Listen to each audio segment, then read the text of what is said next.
Kozhikode പടനിലത്ത് bus കാറും കൂട്ടിയിടിച്ചുണ്ടായ അപകടത്തിൽ നിരവധി പേർക്ക് പരിക്ക്. വിവാഹ സംഘം സഞ്ചരിച്ച കാറാണ് സ്വകാര്യ ബസ്സിലിടിച്ചത്. കോഴിക്കോട് നിന്ന് കൊടുവള്ളി ഭാഗത്തേക്ക് പോകുന്ന സ്വകാര്യ ബസ്സിലാണ് കാർ ഇടിച്ചത്. ദിസ്ന സുരേഷ് ചേരുന്നുണ്ട് കൂടുതൽ വിവരങ്ങളുമായി. ദിസ്ന, ഇപ്പോൾ അപകടം സംഭവിച്ചിട്ടുണ്ട്, നിരവധി പേർക്ക് പരിക്കുമുണ്ട്. ഇവരുടെ ആരോഗ്യനില എങ്ങനെയാണ്?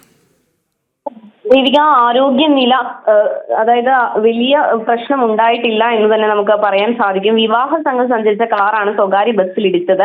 കുന്നമംഗലം ഭാഗത്തേക്ക് പോവുകയായിരുന്ന വിവാഹ സംഘം സഞ്ചരിച്ച കാറിന് മുന്നിലെ ഈ വാഹനത്തെ മറികടക്കുന്നതിനിടയിൽ നിയന്ത്രണം വിട്ട് ബസ്സിൽ ഇടിക്കുകയായിരുന്നു എന്നാണ് നമുക്ക് അറിയാൻ സാധിച്ചിരിക്കുന്നത്. ഈ കാറിൽ ഉണ്ടായിരുന്ന 4 പേർക്കാണ് സാരമായി പരിക്കേറ്റത്. ഇവരെ സ്വകാര്യ ആശുപത്രിയിലേക്ക് മാറ്റിയിട്ടുണ്ട്. ഈ ബസ്സിൽ ഉണ്ടായിരുന്ന 11ഓളം പേർക്ക് നിസാരമായി പരിക്കേറ്റിട്ടുണ്ട്. ഇവരെ മെഡിക്കൽ കോളേജിലേക്ക് മാറ്റിയിട്ടുണ്ട് എന്ന് തന്നെയാണ് നമുക്ക് അറിയാൻ സാധിച്ചത്. എന്തായാലും കോഴിക്കോട് പടനിലത്ത് വെച്ചാണ് ഇത്തരത്തിലൊരു അപകടം ഉണ്ടായത് ദേവിക. ശരി.